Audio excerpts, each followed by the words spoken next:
Merhabalar, Beraber Örelim YouTube kanalıma hoş geldiniz. Bugün sizlere ahududu modeli ile bere yapımını anlatacağım.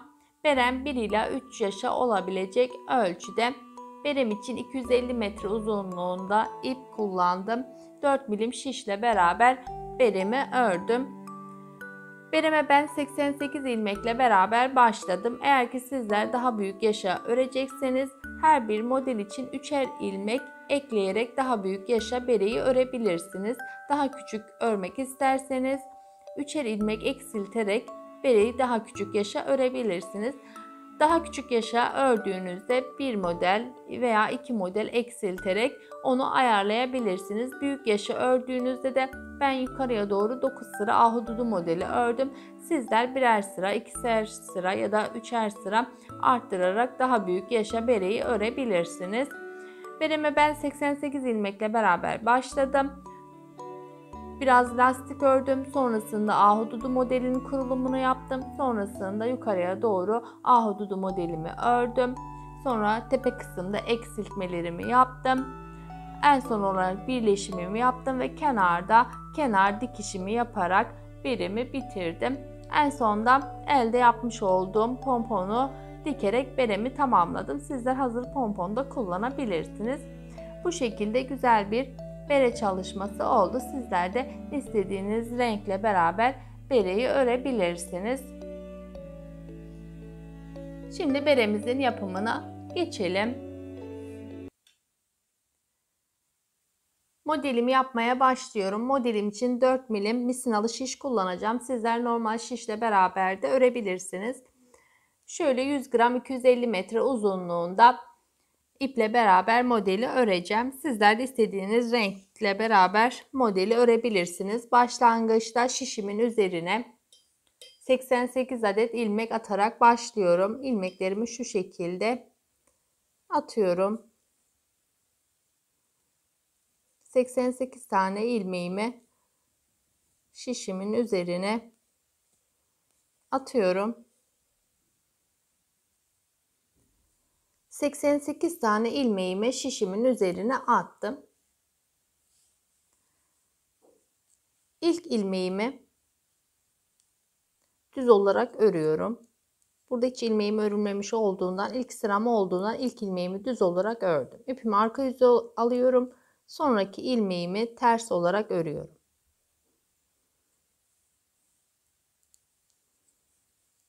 İpimi ön yüze aldım. Sonraki ilmeğimi düz olarak örüyorum. İpimi arka yüze aldım. Sonraki ilmeğimi ters olarak örüyorum. Burada lastik örgü olarak sıramı bir düz bir ters olarak tamamlayacağım.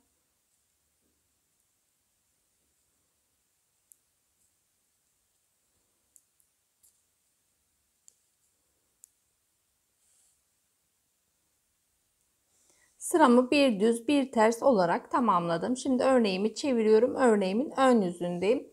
Burada da yine sıramı bir düz bir ters olarak öreceğim. İlk ilmeğimi örmeden alıyorum. Sonraki ilmeğimin yönü ters. İlmeğimi ters olarak örüyorum. Sonraki ilmeğimin yönü düz. İlmeğimi düz olarak örüyorum. Sonraki ilmeğimin yönü ters. İlmeğimi ters olarak örüyorum. Sonraki ilmeğimin yönü düz olarak örüyorum. Bir düz bir ters olarak sıramı öreceğim. Yine arka yüzde sıramı bir düz bir ters olarak öreceğim. Yani düz ilmeklerin üzerine düz, ters ilmeklerin üzerine ters örerek sıralarımı öreceğim. Toplamda 12 sıra lastik olana kadar sıralarımı bu şekilde öreceğim. Şimdi burada ikinci sıramızı örüyoruz. Bu sıralarımız yukarıya doğru 12 sıra olana kadar lastik sıramızı örelim. Ben de sıralarımı tamamlayayım.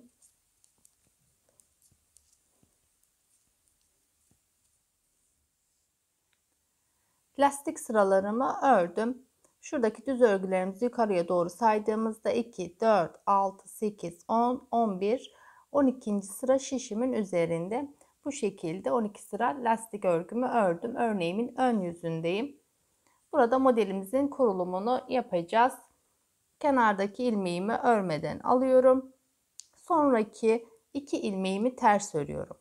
1, 2 ilmeğimi ters ördüm. 1 ilmeğimi düz örüyorum. 2 ilmeğimi ters örüyorum. 1 ilmeğimi düz örüyorum.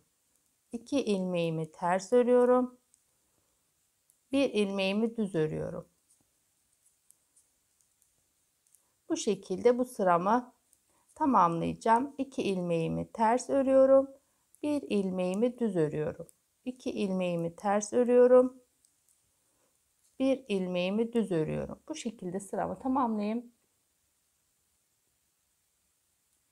Sıra sonuna kadar 2 ters 1 düz şeklinde sıramı ördüm. Sonda 3 ilmeğim kaldı.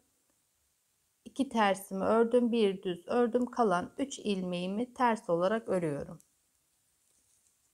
3 ilmeğimi ters olarak ördüm. Örneğimi çevirdim. Örneğimin arka yüzündeyim. Burada düz gördüğümüz ilmekleri düz, ters gördüğümüz ilmekleri ters öreceğiz. Kenar ilmeğimi örmeden aldım. 2 ilmeğimi arkada ön yüzde ters olarak örmüştük. Bu ilmeklerimizi arka yüzde düz olarak örüyoruz. 2 ilmeğimi düz örüyorum. Sonraki ilmeğimi ters olarak örüyorum. Yönü ters. 2 ilmeğimi düz olarak örüyorum.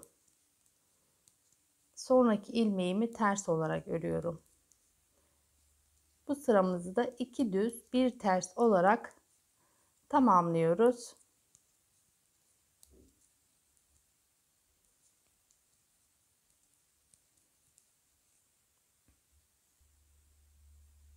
Arka yüzdeki sıramı tamamladım. Örneğimi çeviriyorum. Örneğimin ön yüzündeyim. Burada kenar ilmeğimi örmeden alıyorum. Sonraki 2 ilmeğimin yönü ters. 2 ilmeğimi ters olarak örüyorum. 1, 2 ilmeğimi ters ördüm. Sonraki ilmeğim düz. Bu düz ilmeğimin içerisinden ilmek çıkartacağım. Düz ilmeğime şişimi geçiriyorum. Bir tane örüyormuş gibi yapıyorum. Sol şişimdeki ilmeği bırakmıyorum.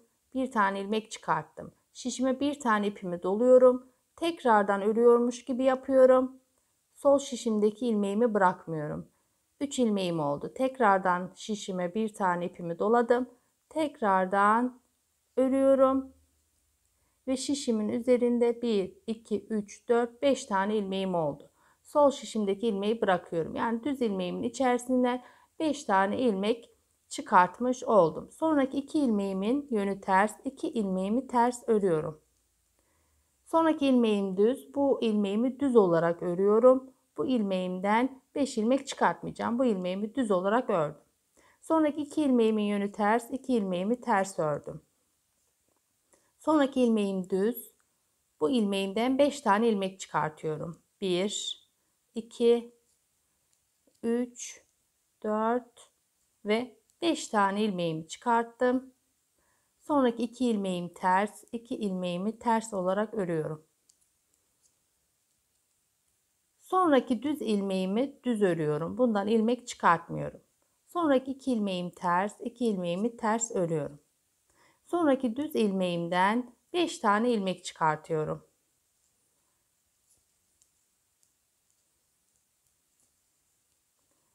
Beş tane ilmeğimi çıkarttım. Sonraki 2 ilmeğimin yönü ters, 2 ilmeğimi ters olarak örüyorum. Sonraki ilmeğimin yönü düz, bu ilmeğimi düz olarak örüyorum. Sonraki 2 ilmeğimi ters örüyorum. Sonraki düz ilmeğimin içerisinden 5 ilmek çıkartıyorum. Yani burada bu düz ilmeğimizden 5 ilmek çıkarttık mı buradaki düz ilmeğimizi düz olarak örüyoruz. Sonraki düz ilmekten 5 ilmek çıkartıyoruz. Sonraki düz ilmeği düz örüyoruz. Sonraki düz ilmekten 5 ilmek çıkartıyoruz. Bu sıramızı bu şekilde ilerleteceğiz. Buradaki düz ilmeğimden 5 ilmeğimi çıkarttım. Arada 2 ilmeğimi ters örüyorum.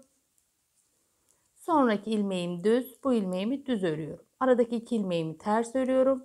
Sonraki düz ilmeğimden 5 ilmek çıkartacağım. Bu şekilde bu ön yüzdeki sıramızı tamamlayalım.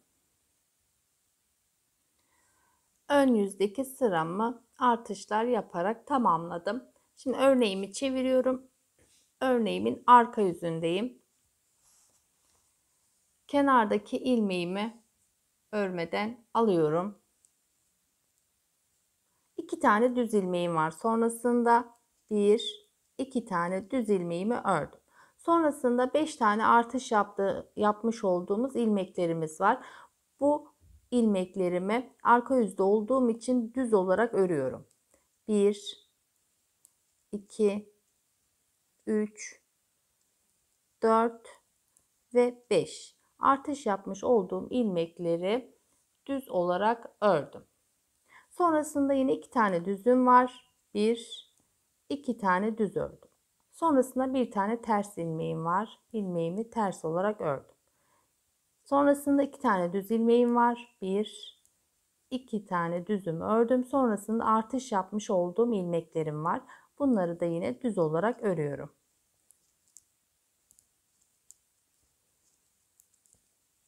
Sonrasında yine 2 tane düz ilmeğim var. 2 tane düz ilmeğimi ördüm. Sonrasında bir tane ters ilmeğim var. Ters olarak ördüm. Yine 2 tane düz ilmeğim var. Arada 5 tane arttırmış olduğum ilmeğim var. Sonrasında yine 2 tane düz ilmeğim var. Bu aradaki ilmeklerin hepsini düz olarak örüyorum. 2 tane burada var. 5 de burada var. 7. 2 de burada var. 9 tane ilmeğimi düz olarak örüyorum. 2 taneyi ördüm. Arada 5 tane var. 5 tane ilmeğimi de yine düz olarak örüyorum. Sonrasında yine 2 tane ilmeğim düz, 2 tane ilmeğimi de düz olarak örüyorum. Yani arada 9 tane ilmeğimi düz olarak ördüm. Arada bir tane ters ilmeğim var. İlmeğimi ters olarak ördüm. Yine sonrasında 2 tane düz ilmeğim var. Arada 5 tane arttırmış olduğum ilmeğim var. Ve yine sonrasında 2 tane düz ilmeğim var. Yani buradaki ilmeklerin hepsini düz olarak örüyorum. Arttırmış olduğumuz 5 ilmekle beraber burada 9 tane ilmeğimizi düz olarak örüyoruz. Arada bir tane tersim var. Bir tane tersimi ördüm. Yine buradaki arttırmış olduğumuz ilmeklerle beraber 9 tane ilmeğimi düz olarak örüyorum. Bu sıramı bu şekilde tamamlıyorum. Ön yüzdeki sıramı tamamladım. Örneğimi çeviriyorum. Örneğimin arka yüzündeyim.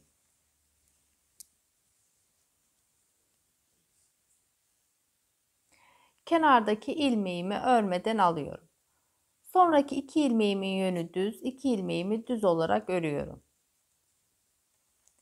2 ilmeğimi düz olarak ördüm. Sonraki ilmeğimin yönü ters, ilmeğimi ters olarak örüyorum. Sonraki 2 ilmeğimi düz olarak örüyorum. Sonra arttırmış olduğum ilmeklerim var. Şurada 5 tane arttırmış olduğum ilmeklerim var. Bu ilmekleri de arka yüzde olduğum için düz olarak örüyorum. 2, 3, 4, 5 tane ilmeğimi arttırmıştım. Bunları düz olarak ördüm. Sonraki 2 ilmeğim düz, 2 ilmeğimi düz olarak örüyorum. Sonraki ilmeğim ters, ilmeğimi ters olarak örüyorum. Sonraki 2 ilmeğimin yönü düz, 2 ilmeğimi düz örüyorum. Arttırmış olduğum 5 ilmeğim vardı. Bunları da yine düz olarak örüyorum.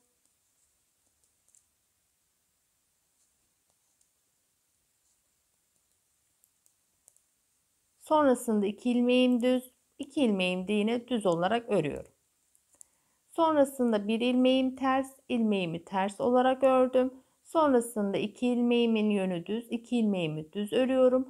Arttırmış olduğum 5 ilmeğim var. Bunları da düz olarak örüyorum. Sonrasında 2 ilmeğim var.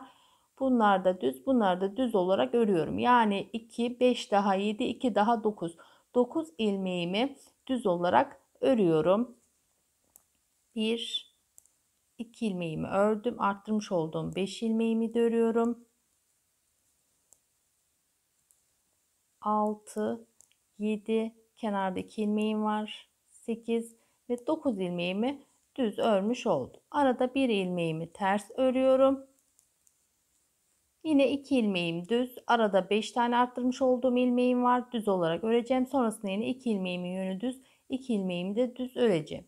Yani bu kısımda 9 tane ilmeğimizi düz olarak örüyoruz. Bir ilmeğimizi ters.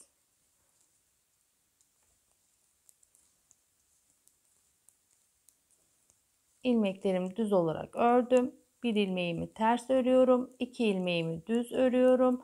Aradaki arttırmış olduğum 5 ilmeği de yine düz örüyorum. Sonrasındaki 2 ilmeği de düz örüyorum. Toplamda 9 ilmek düz örmüş oldum. Arada bir ilmeğimi ters örüyorum. Yine bu aradaki ilmeklerimi düz öreceğim. Bir ilmeğimi ters. Bu şekilde sıramı tamamlıyorum. Arka yüzdeki sıramı tamamladım. Örneğimi çeviriyorum. Örneğimin ön yüzündeyim. Kenardaki ilmeğimi örmeden alıyorum. Kenardaki ilmeğimi örmeden aldım. 2 tane ilmeğimin yönü ters. 2 ilmeğimi ters örüyorum. Sonrasında arttırmış olduğumuz 5 ilmeğimiz var. Bunları da yine ters olarak örüyorum. 1, 2, 3, 4, 5 ilmeğimi ters ördüm. Yine 2 ilmeğim var. 2 ilmeğimi de ters olarak örüyorum. Arada bir ilmeğimi düz olarak örüyorum. Yine burada 2 ilmeğimin yönü ters. 2 ilmeğimi ters öreceğim. Arttırmış olduğum 5 ilmeğim var. Bu 5 ilmeğimi de yine ters olarak öreceğim. Sonrasında yine 2 ilmeğim var. Bu 2 ilmeğimin yönü de ters. Bunları da ters olarak öreceğim. Yani 2, 4, 6, 8, 9 tane ilmeğimi ters öreceğim. Şuradaki bir tane ilmeğimi düz öreceğim. 1, 2, 3, 4, 5, 6, 7, 8 ve 9 ilmeğimi ters ördüm.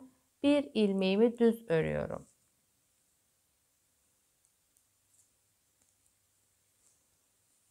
Sonrasında yine 9 ilmeğimi ters örüyorum. 2, 3, 4, 5, 6, 7, 8 ve 9 ilmeğimi ters ördüm. Bir ilmeğimi düz örüyorum. 9 ilmeğimi ters örüyorum. Bir ilmeğimi düz örerek bu sıramı tamamlayacağım. 9 ilmeğimi ters ördüm. Bir ilmeğimi düz örüyorum. Yine 9 ilmeğimi ters, bir ilmeğimi düz örerek bu sıramı tamamlayacağım. Ön yüzdeki sıramı tamamladım. Şöyle arttırmış olduğumuz yerde 1-2 tane ters örgümüz oldu. Bu ters örgülerimiz 5 tane olana kadar sıralarımızı öreceğiz. Şimdi örneğimi çeviriyorum. Örneğimin arka yüzündeyim. Kenardaki ilmeğimi örmeden alıyorum. Sonraki 2 ilmeğim düz, 2 ilmeğimi düz ördüm. Sonraki ilmeğim ters, sonraki ilmeğimi ters ördüm. Sonraki 9 tane ilmeğimi düz olarak örüyorum.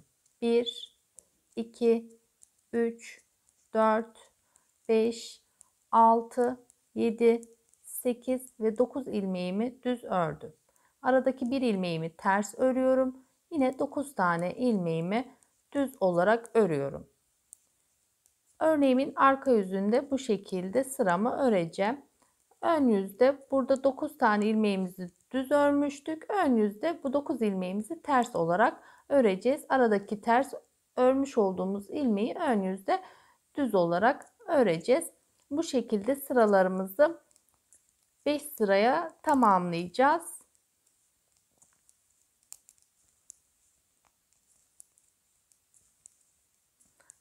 Şöyle ön yüzden sizlere göstereceğim.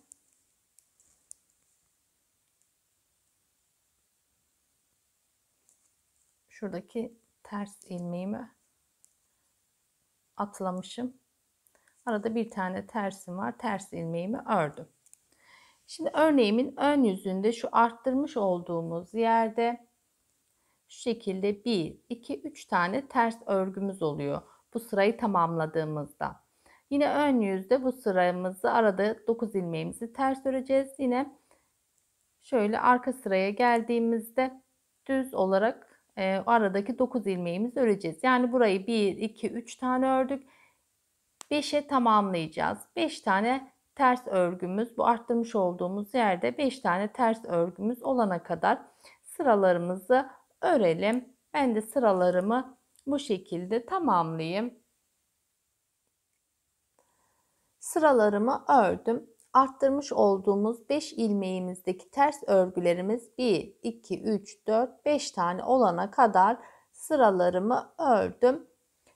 Böylelikle ilk sıra ahududu modelimiz belirginleşti. Şimdi buradaki arttırmış olduğumuz 5 ilmeğimizi bu sırada toplayacağız. Burada bir tığya ihtiyacımız var. Tığın yardımıyla beraber buradaki 5 ilmeğimizi toplayacağız ve şu ara kısımda bırakmış olduğumuz düz ilmeklere ikinci sıra ahududu modelinin kurulumunu yapacağız. Şimdi örmeye başlayalım. Şöyle örneğimin ön yüzündeyim. Kenardaki ilmeğimi örmeden alıyorum. Sonraki 2 ilmeğimin yönü ters. 2 ilmeğimi ters olarak örüyorum. 1, 2 ilmeğimi ters ördüm. Sonrasında arttırmış olduğumuz ilmeklerimiz var. 5 tane ilmek arttırmıştık. Bu 5 tane ilmeğimi tığımın üzerine alıyorum. 1, 2, 3, 4, 5 tane ilmeği tığımın üzerine aldım. Şöyle ipimi alıyorum. Bu 5 ilmeğimi tel alarak tek seferde geri çıkıyorum ve 1'e indiriyorum. Tığımdaki ilmeğimi şişimin üzerine taktım. Burada ahududumuz oluşmuş oldu. Sonrasında 2 tane ilmeğim ters, 2 ilmeğimi ters ördüm. Sonrasındaki düz ilmeğimin içerisinden 5 tane ilmek çıkartacağım. İkinci ahududu modelinin kurulumunu buraya yapıyoruz. 1, 2, 3, 4 ve 5 tane ilmeğimi düz ilmeğimin içerisinden çıkartmış oldum. Sonrasında 2 ilmeğimi ters örüyorum. 1, 2 ilmeğimi ters ördüm. Arttırmış olduğum 5 ilmeğimi tığımın üzerine alıyorum. 1, 2, 3, 4, 5 ilmeğimi tığımın üzerine aldım. Tek seferde geri çıkıyorum. Tığımdaki ilmeğimi şişime taktım. Sonrasında 2 ilmeğimi ters örüyorum. 1, 2 ilmeğimi ters ördüm. Sonrasındaki düz ilmeğimden 5 ilmek arttırıyorum. 1, 2, 3, 4 ve 5 ilmek artışı yaptım. Sonrasında yine 2 ilmeğimi ters örüyorum. 5 ilmeğimi tığımın üzerine alıyorum. 1, 2, 3, 4, 5 ilmeğimi tığımın üzerine aldım. Tek seferde geri çıkıyorum. Tığımdaki ilmeğimi şişime taktım. 2 ilmeğimi ters ördüm.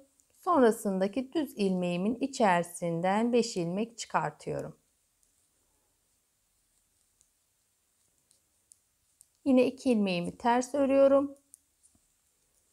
5 ilmeğimi tek ilmeğe indireceğim. Aradaki 2 ilmeğimi ters öreceğim. Sonraki düz ilmeğimden 5 ilmek çıkartacağım. Bu şekilde bu sıramı da tamamlayacağım. Sayfamda ahududu modeline ayrıntılı bir video çekmiştim. İsterseniz oradan da bakarak ahududu modelinin örülüşünü bakabilirsiniz. Ben de bu şekilde buradaki sıramı tamamlayayım.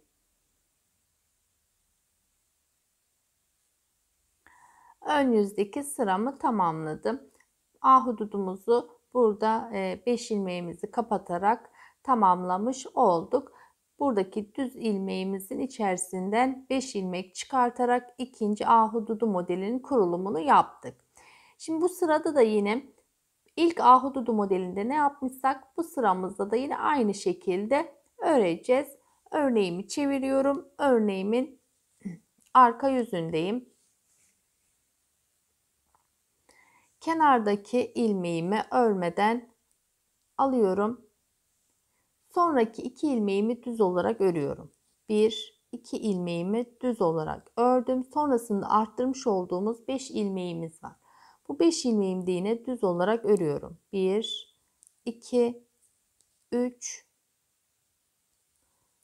4 ve 5. 5 ilmeğimi düz olarak ördüm. Sonrasında yine 1, 2 ilmeğimi düz olarak ördüm.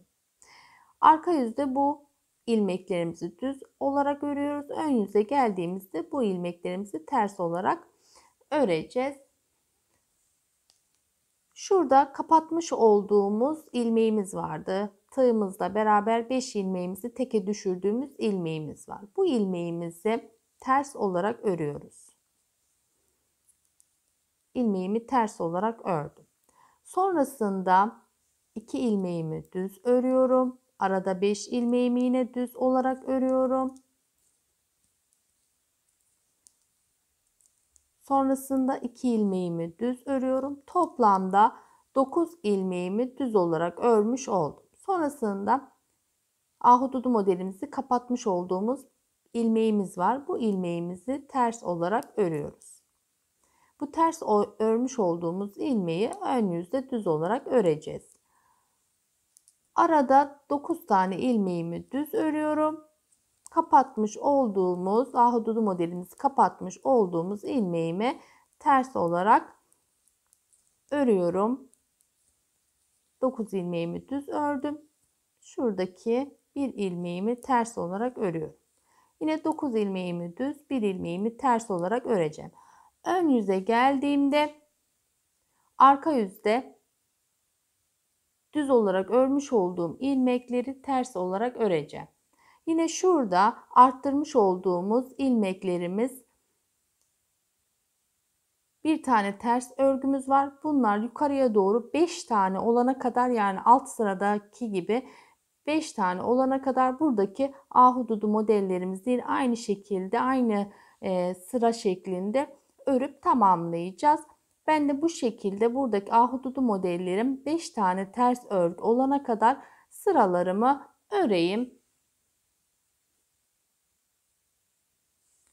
Sıralarımı ördüm. Arttırmış olduğumuz 5 ilmekten 1, 2, 3, 4, 5 tane ters sıra olana kadar ikinci ahududu modelimi de ördüm. Böylece ikinci ahududu modelimizi de tamamlamış olduk. Şimdi şurada 5 ilmeğimizi tığın üzerine alarak toplayacağız.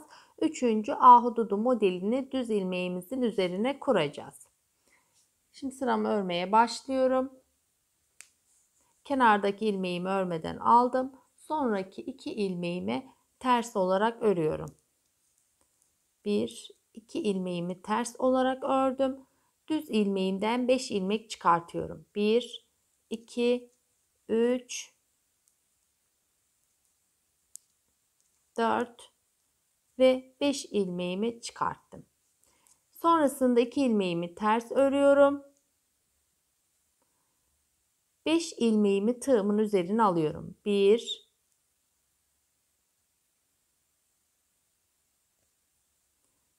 'Şurada ilmeğim,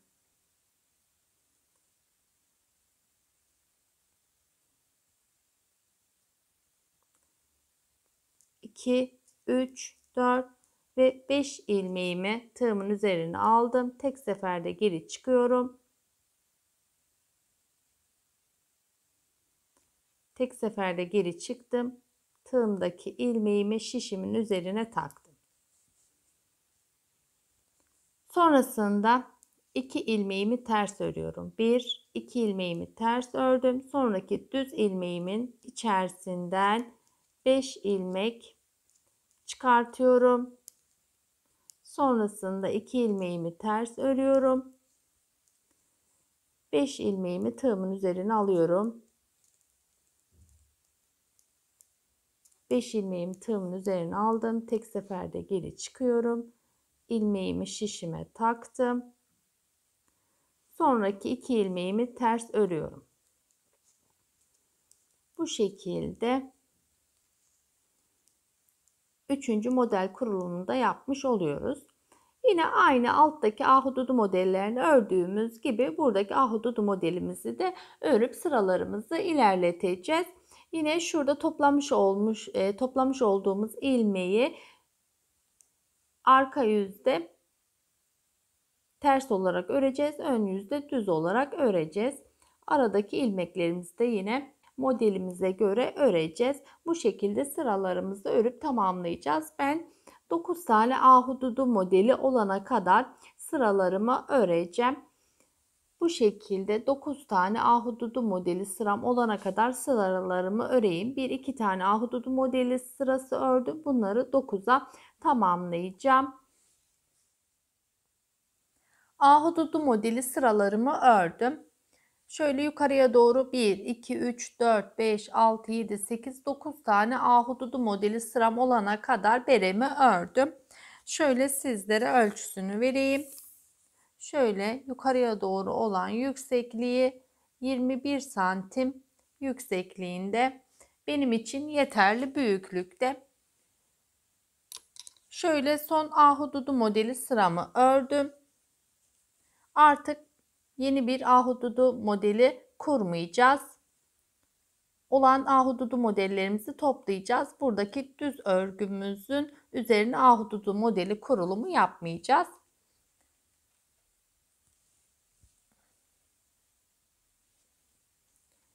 Kenardaki ilmeğimi örmeden aldım. 2 tane ilmeğimi ters örüyorum. 5 tane ilmeğimi tığımın üzerine alıyorum. 5 tane ilmeğimi tek seferde topladım.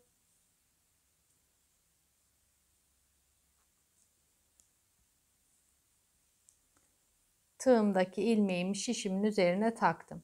Sonrasındaki ilmeğimi ters örüyorum.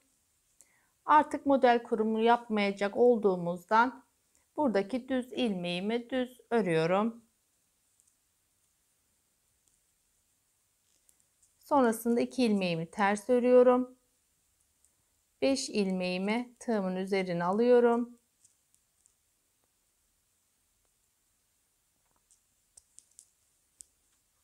Tek seferde topladım. İlmeğimi şişimin üzerine taktım. Sonrasındaki 2 ilmeğimi ters örüyorum. Düz ilmeğimi düz örüyorum. Sonrasında 2 ilmeğimi ters örüyorum. 5 ilmeğimi tığımın üzerine alıyorum. Tek seferde topluyorum. Bu sıramı bu şekilde öreceğim.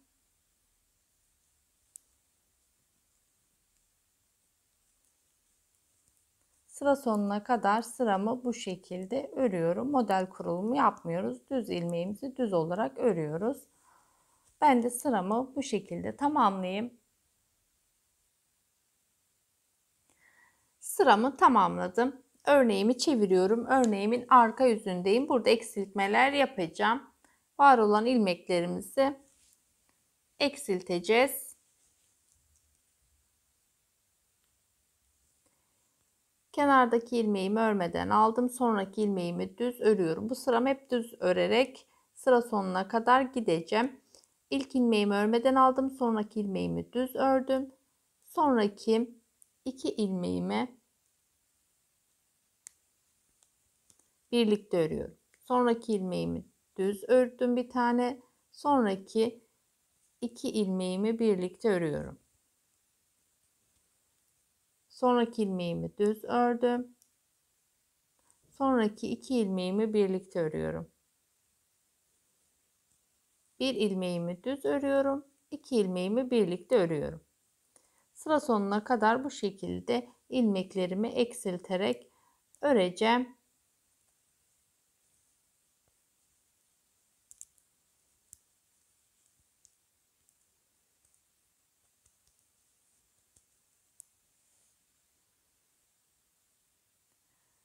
Arka yüzde eksiltmeler yaparak sıramı tamamladım.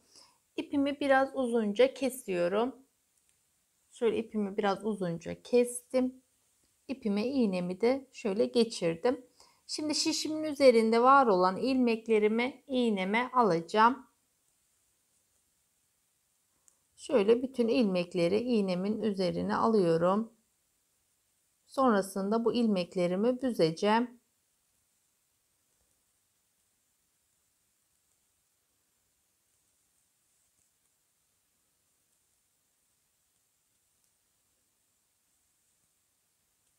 Bütün ilmeklerimi bu şekilde iğnemin üzerine alıyorum. Bütün ilmeklerimi iğnemden geçirdim. Şöyle iğnemi çekiyorum. Şöyle ilmeklerimi ipime yerleştirdim.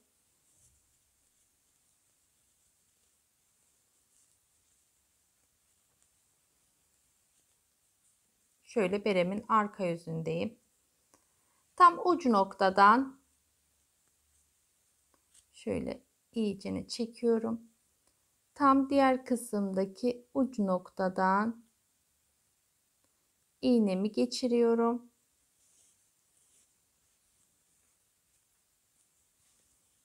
Tekrardan şöyle sık olması için çekiyorum.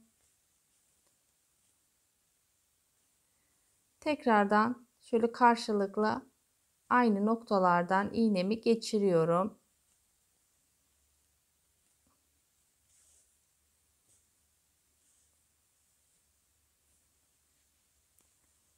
Burayı sağlamlaştırmak için şöyle ilmeklerimin içerisinden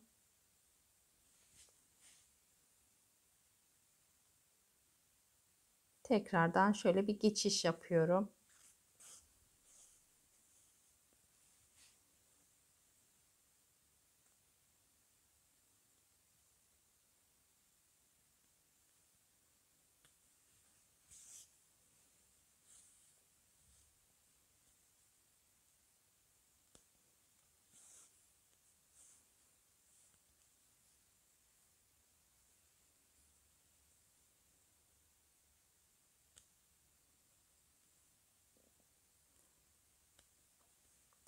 Burayı sağlamlaştırdıktan sonra beremizin yan dikişini yaparak beremizi tamamlayacağız. Sonrasında bu tepe noktaya pompon dikeceğim. İsterseniz elde yapabilirsiniz, isterseniz hazır pomponda kullanabilirsiniz.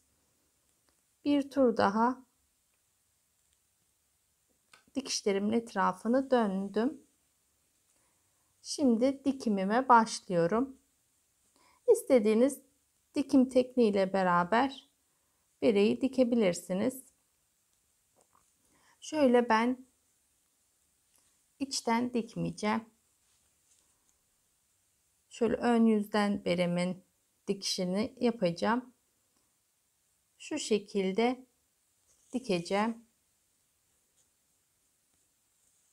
Sizler isterseniz arka yüzden de dikiminizi yapabilirsiniz. Ben şu kenardaki düz örgüler içeride kalacak şekilde dikimimi yapıyorum. Örneğimin ön yüzünden dikimimi gerçekleştiriyorum. Hemen şu kenardaki düz örgümüzden örmüyorum. Hemen yanında şöyle dalçık yapıyorum iğnemi. Bu şekilde dikimimi tamamlayacağım.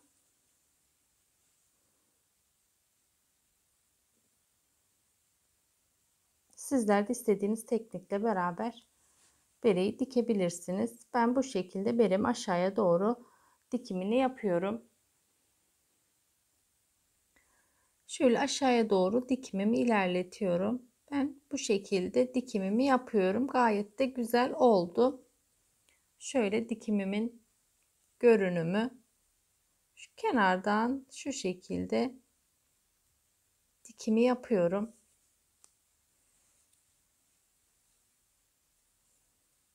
Tamamıyla aşağıya kadar dikimimi tamamlayayım. Şöyle tekrar göstermek istedim. Dikimimi tamamladım. Bu şekilde ben dış yüzden dikimimi yaptım. Şöyle güzel bir dikim oldu. Şöyle pomponumu da yaptım. Şu tepe noktaya uç kısımlardan şöyle pomponumu yerleştiriyorum. Şu şekilde buraya pomponumu sabitleyeceğim. Şöyle buraya düğüm atıyorum.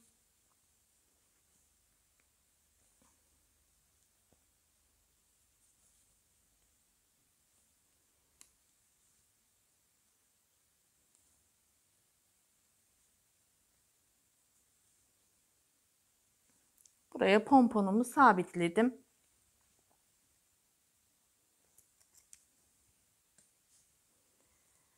Bu şekilde beremizi bitirmiş olduk.